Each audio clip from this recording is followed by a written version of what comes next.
त्याचबरोबर Rashtrawadi Congress party, Rasap, DPI या महाविकास आघाडीच्या वतीनं आदरणीय विक्रमसिंह दादांच्या नेतृत्वाखाली आपली या जत शहराच्या नगरपालिकेच्या निवडणुकीसाठी मी नगराध्यक्षाचा उमेदवार म्हणून, त्याचबरोबर 1 ते 11 प्रभागातील सर्वच ब 11व्या प्रभागातील क गटातील सर्वच उमेदवार इथं आज चिनी भाषेच्या मंदिरात प्रचार शुभारंभ आम्ही करत आहोत।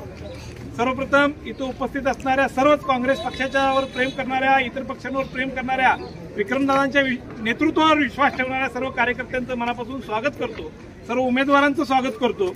आणि नक्कीच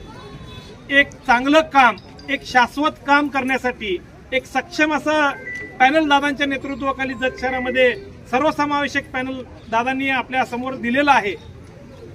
सर्वच जाती धर्माच्या लोकांना, सर्वच घटकांना एकत्रित घेऊन अतिशय चांगल्या पद्धतीने एक चांगला विचार म्हणून दादांनी आपल्या जत शहरासमोर ठेवलेला आहे। माझ्या सुज्ञ जतवासियांना, सगळ्यांना जतकरांना विनंती आहे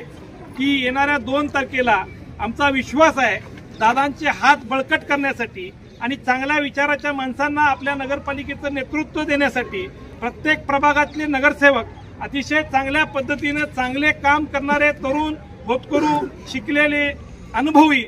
असा सगळा मेळ घालून सगळ्या समाजातल्या घटकांना बरोबर घेऊन दादांनी अतिशय चांगल्या पद्धतीचं पॅनल आपल्या समोर उभा केलेला आहे आणि या प्रचाराचा शुभारंभ आज आपलं ग्रामदैवत चिनगी बादशाहच्या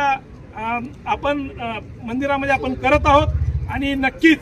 याचा आशीर्वाद आम्हाला मिळणार आहे। जतकरांचा भरभरून प्रतिसाद अतिशय चांगल्या पद्धतीने दादांच्या मागे आहे। कुणावर टीका करण्यापेक्षा विकासावर आमचा भर असणार आहे। जत शहराचा चेहरा मोहरा नक्कीच दादांच्या नेतृत्वाखाली अगदी एकतर्फी विजय मिळवून म्हणजे अतिशय बहुमतानं आमचे 23च्या 23 नगरसेवक आणि नगराध्यक्ष निवडून येणार ही खात्री घेऊनच आम्ही इथून बाहेर पडणार आहोत आणि चिनगी भाषेचा आशीर्वाद घेणार आहोत एवढी विनंती करतो।